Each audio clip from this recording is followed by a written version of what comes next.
My name is Ibrahim Adekale, but I'm popularly known as Kmoney. I was born in Kano. I lived in Zaria for a little bit. I lived in Minna. I spent most of my adult age in Minna. I stayed in Abuja for a little bit too. My dad, we had to move around because my dad is a surgeon, so we had no choice but to move with him. And I think the effect that I've had on me is just I wasn't able to make a long-term friend because we stayed here for 3 years, then we moved to another city, and we just kept moving around until we actually settled down in Minna, Niger State, and that was where I did my high school, and I was able to get a lot of friends there because I spent more than 7 years living in Minna. Was there any culture shock when you got to Canada? Because it seemed like everybody comes from Lagos, right? Did you see that pattern? And how did you adapt? The cultural shock was not more of adapting to the Canadian style or like Canadian lifestyle. What I experienced, because I'm not from Lagos, was I went to York University. A lot of the students at York University were actually from Lagos. And it felt like I was not really accepted as one of them for a very long time because they all knew each other. They knew who dad was, this is the son of this commissioner and all that. Where I come from, my dad is very known. He's a medical doctor that's on TV giving medical advices. So my last name is very known in the northern part, like in Minna. So I grew up like that, being from a dad that is known, that works in one of the biggest hospitals in Niger State. Then coming to Canada, nobody really knows who he is or my last name. But the Lagosians, they tend to like stick together, the international students. And that actually gave birth to what became Kmoney and the brand, the entertainment brand. Because I felt rejected by those people, I decided to just create my own crew and do my own thing and felt like, you know what? You guys don't have to recognize me. We're gonna do this big that will win you guys over. And that was what happened eventually. I was able to just create a niche for myself out of that experience, and it wasn't just Nigerians coming from the north, it was the local students. So we pay the local domestic tuition fee, which is not as much as the international fee. So the international believe they're paying more, they own more. I don't know, for some reason the domestic students and international don't mingle as much when we're at York University, and I believe it's a reflection of how things are in Nigeria. I'll give you an example. Even as a Yoruba tribe, we have different forms of Yorubas. A Yoruba from Ijebu would claim a Yoruba from Ogbomosho is different, don't marry somebody from Ogbomosho. And that same mentality have been installed in a lot of the young people, and they come here and they still live in that way until they get familiar with the culture here and see that we're not that different. Like we infuse both sides. The local student and international became all friends. We do events together, we party together, and everything worked well for all of us. We decided to see each other as one Nigeria rather than this person is from Lagos, this person is from the north.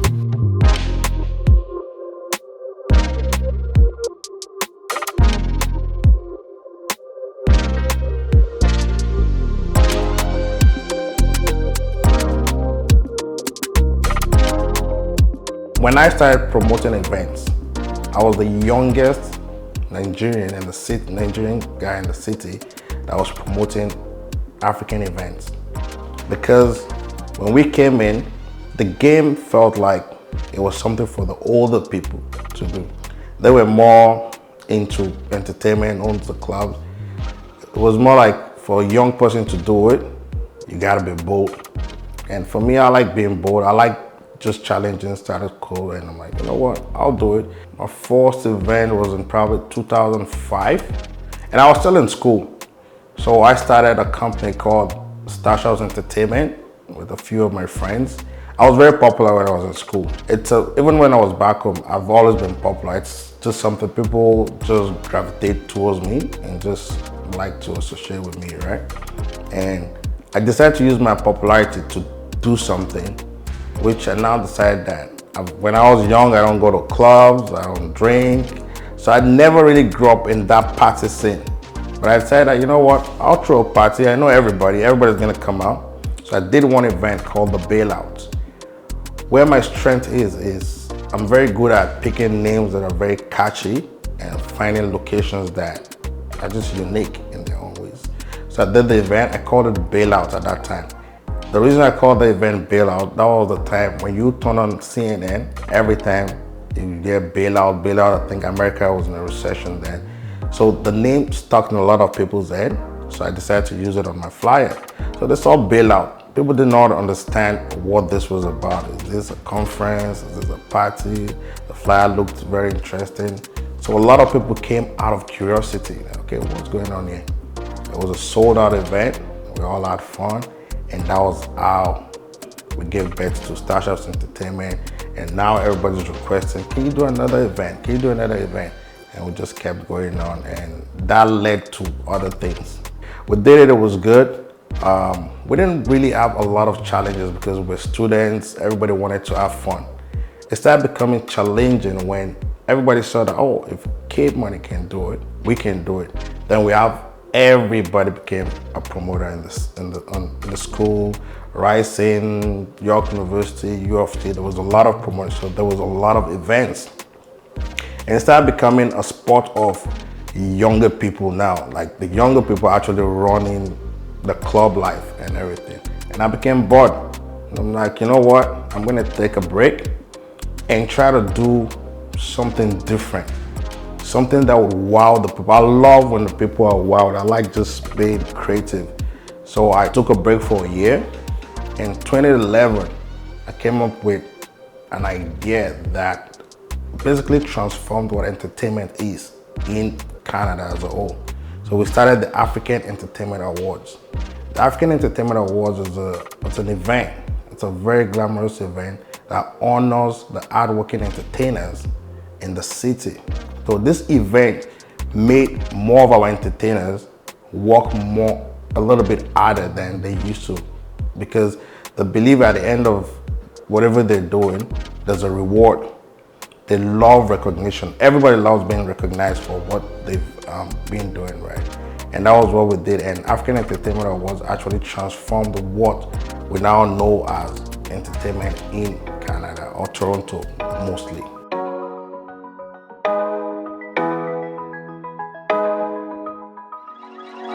That made me experience the real ups and downs about businesses and just people, dealing with people in general.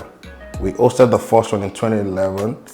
It was very challenging. When I came up with that idea, I had $0 in my account. But the first challenge I had was trying to bring a team together. What happened was I had a meeting with a few people on how to make this happen. And they went back to start another meeting behind my back, talking about how I'm too young to champion an event this big. And instead of them following me, why don't we just take the same idea and they do it? And that was interesting because one person from the meeting called me and said, oh, why don't you forget about these two people and let's do it together? Another person called me and said, forget about these two. And I'm like, and that's how I knew that I couldn't trust those people. One person did not call, but when he saw me, and I decided not to work with all of them. When he saw me, he said, you're smart not working with us. You made the best decision now, because that wouldn't have worked. It was different personalities. So I learned that in business, sometimes you have to partner up with people that actually add real value or that complement your own skill. If they were gonna challenge me, it would have been really tough for them. And because of the creativity we bring, we were young, they were older people, they're not as creative.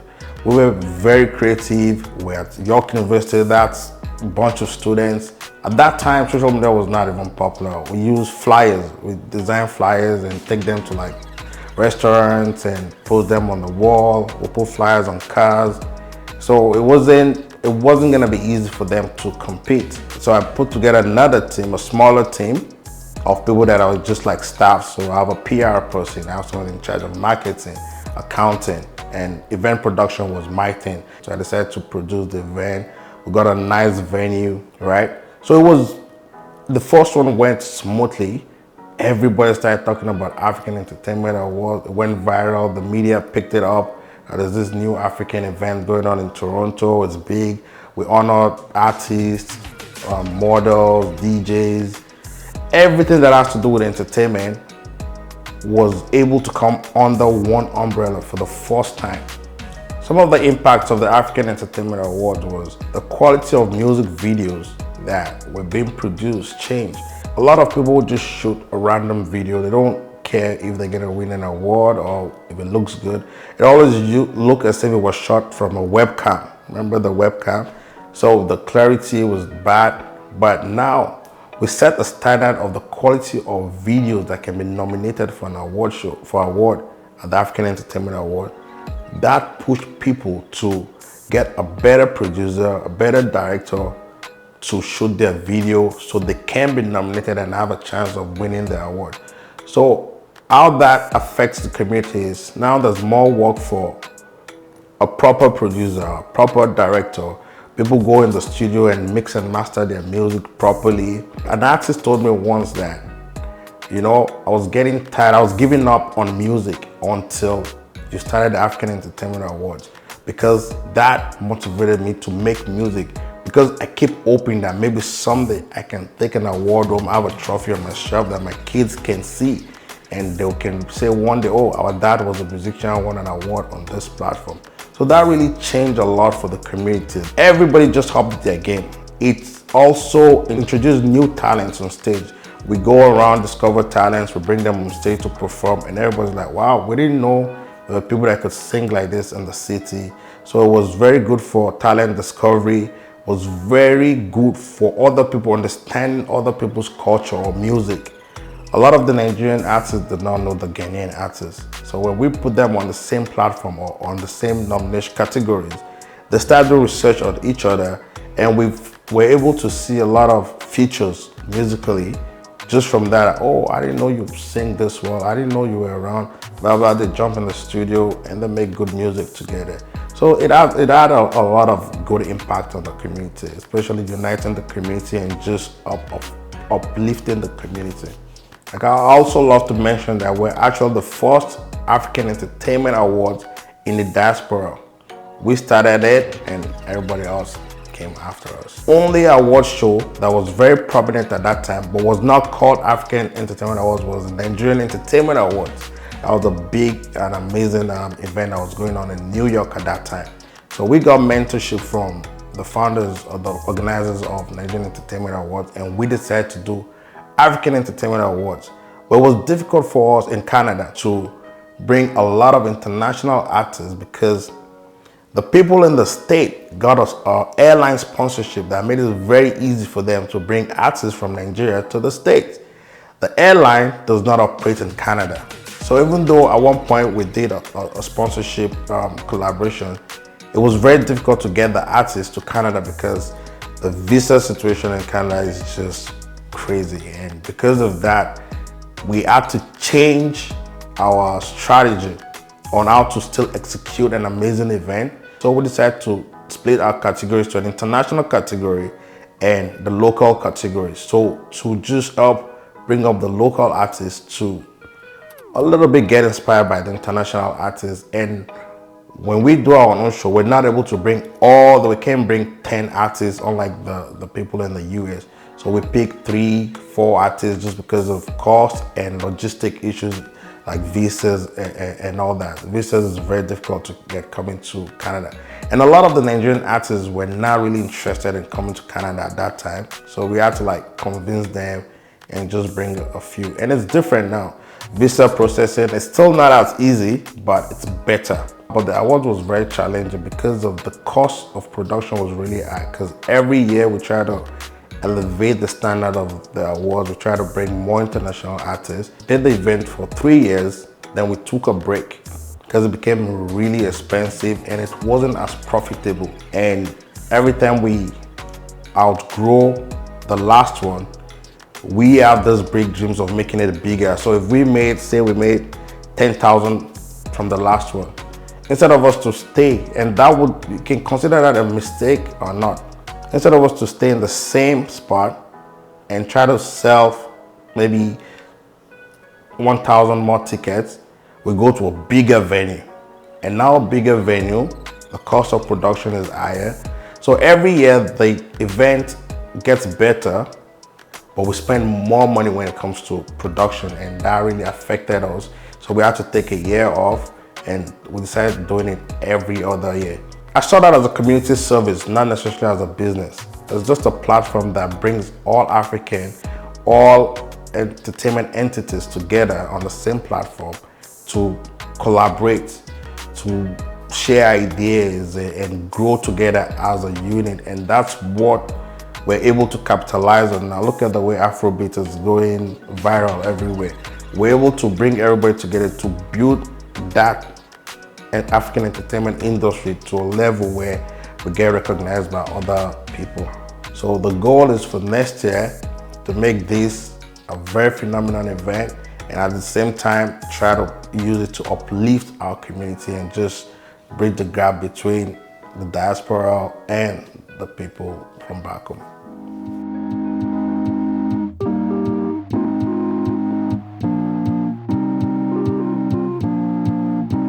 Everything that I've done has always been on a platform or on a foundation of community involvement and just helping develop the entertainment scene in Canada. So we started from producing club events. We moved from that to producing an award show. Another thing I'd not mention is I actually produced a pageant for females too. We went to pageant, still under entertainment.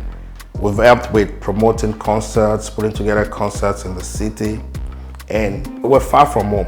And it's not that easy. It's not very easy for us to be recognized, and not very easy for us to get a lot of things. Entertainment has always been part of us, and we just need to know how to channel that energy to get other things, which what I mean by that is use entertainment platform. We can use it to push politics. We can use it to get people into tech. We can use it to push, just build global relationships. And that's what we hope to achieve with all this that we're doing. And it's happening already.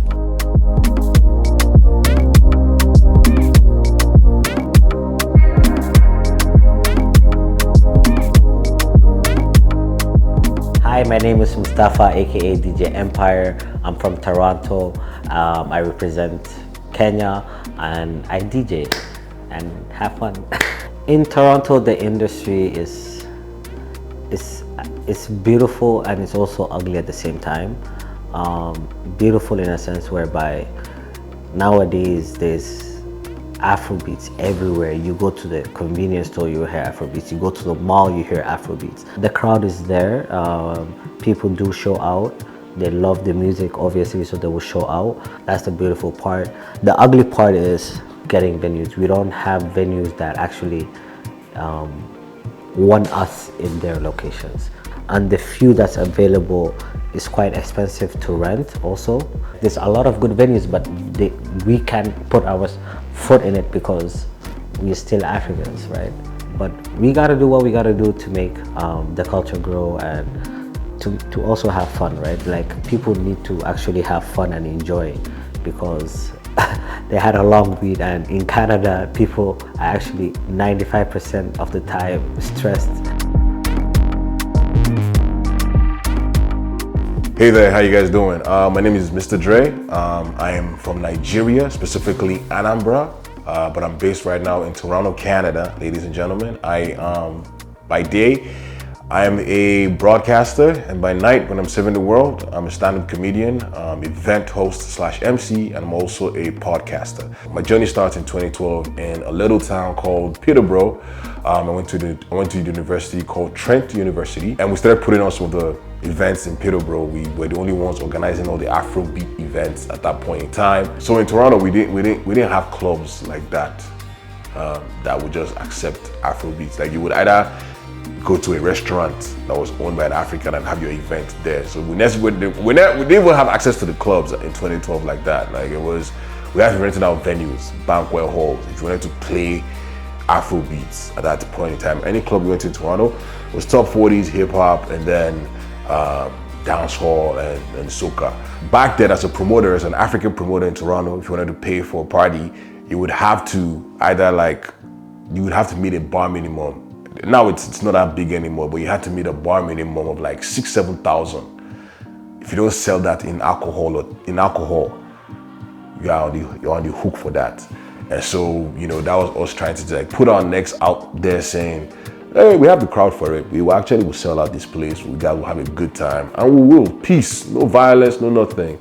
And so it was a very great time to see things transforming between then and now, where in Toronto we had to either make your own space to play Afrobeats and have Afrobeat parties because it was not widely accepted. Only certain small places, very small places that would say, hey, come have a party here.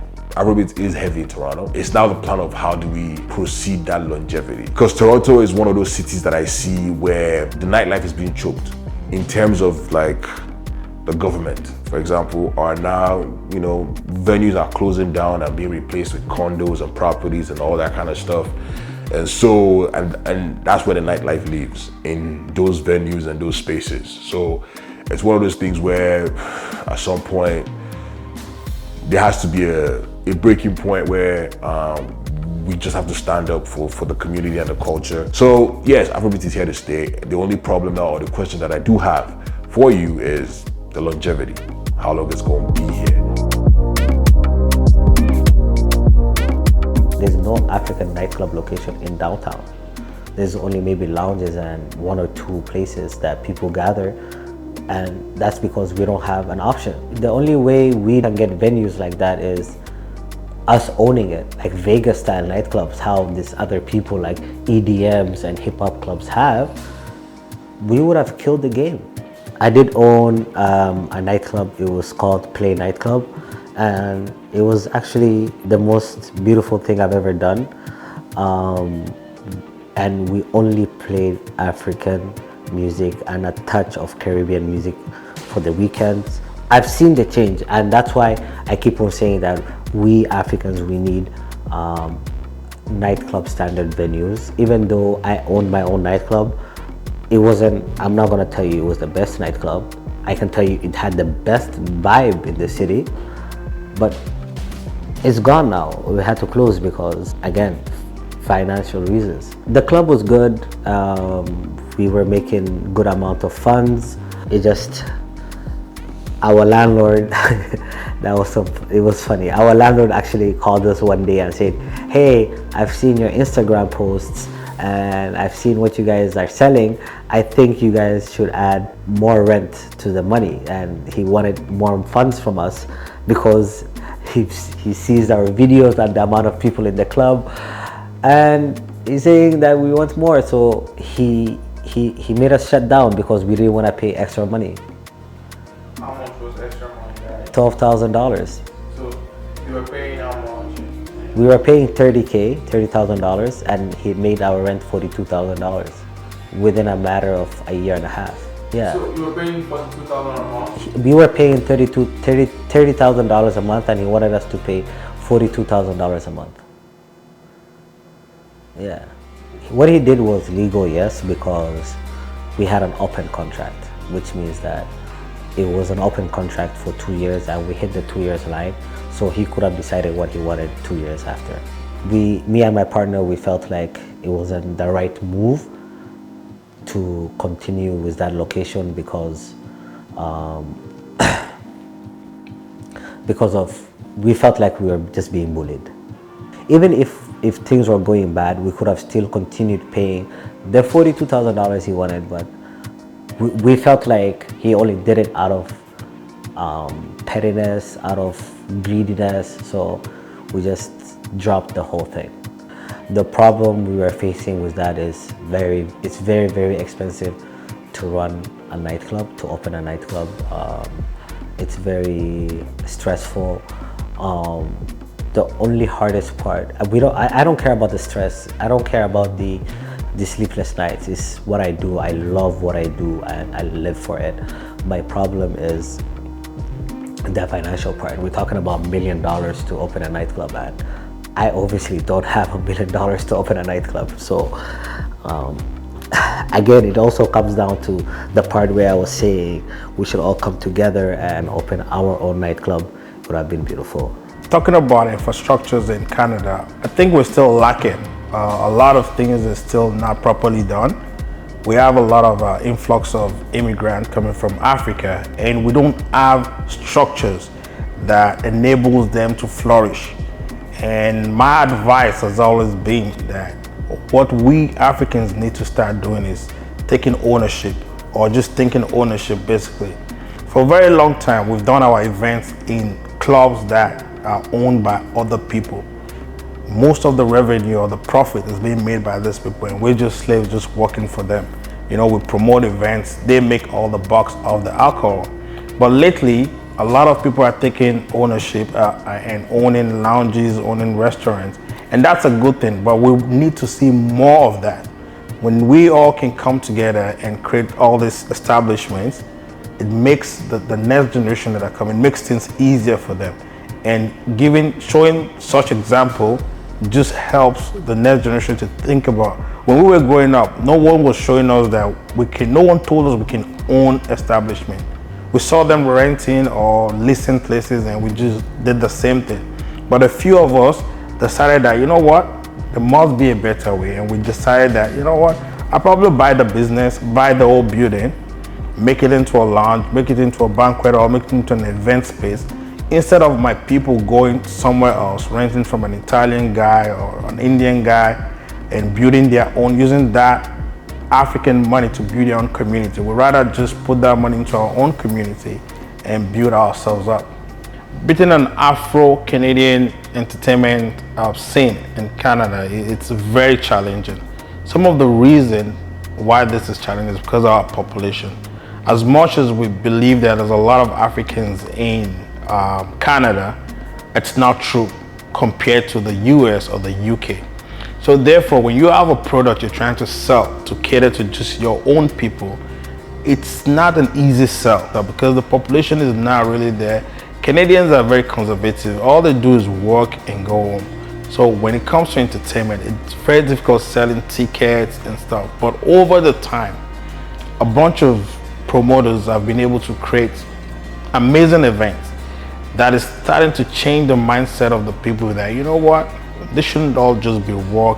Let's go out and have fun. There's a good event happening there. But it has never been easy, but we have people that are dedicated to just making sure that they keep the flame burning when it comes to Afro-Canadian entertainment. Individuality takes us nowhere. I think the younger generation is just better informed, to keep it simple. We're just better informed on our collaboration, and we realize in order to cross boundaries or bridge gaps, we have to work with other Nigerians or other Africans that, let's say they were born and grew up in Canada. We grew up in Nigeria and we moved down here, we immigrants, and we had to infuse both different ideas in order to create something new. The Canadians that were born and bred here, they don't have a good understanding of how things work back home. And we that immigrated here, it took us time to understand how they do things. So we decided to just collaborate and understand each other better, and that way we're able to work together and create better events and better productions. Now we can have 4 events running at the same time, and they're all sold out with more than 500 people. This could not happen 15 years ago. It's not possible. You cannot have more than 1 or 2 events with 500 people in the city, right? So this is progress.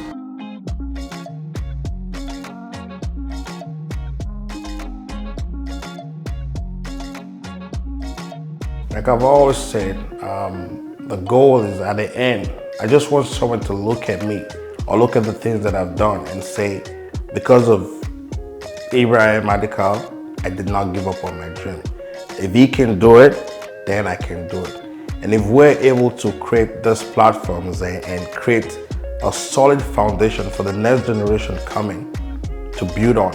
I feel we've accomplished a lot. The mistake the people before us made was they never laid any groundwork for us. We have carried the heavy load for the next generation that is coming, the next generation of entertainers, next generation of promoters and entrepreneurs. We've showed them the route to follow. We've showed them, we've talked about our mistakes, our challenges, so they don't make the same mistake. And we're always available to mentor and give them advices. We're not in a business where we don't want the next person to succeed. I've always made myself available to the young people to reach out and ask questions. If they have concerns, they can reach out to me and we'll collaboratively try to solve whatever problem they have. I have a very big influence on everybody that is into entertainment in Canada. At least 80% of the people that are into entertainment in Canada, I have a big influence on them. Whether I've promoted for them, mentored them, give some of them their first big shows. I can name there's at least 3 DJs or 4 DJs that I gave them their first club gig. You know, so I've been part of the system from the one, I've worked with the old, I've worked with the young, females, you know, I don't discriminate. I've worked with everybody and I'm sure I had a big impact on most of them. Honestly, being a mentor and being a person of impact, it's the best feeling ever. I just want to be able to contribute. I've always been that. I just want to see other people excel, want to see other people get to the next level. So whenever someone messaged and said, you know, I was motivated by something you said or something you did, it makes me feel good. It's not about money or fame. It's just a feeling that it's satisfying just to know that you're able to impact somebody else and make them do something better for themselves.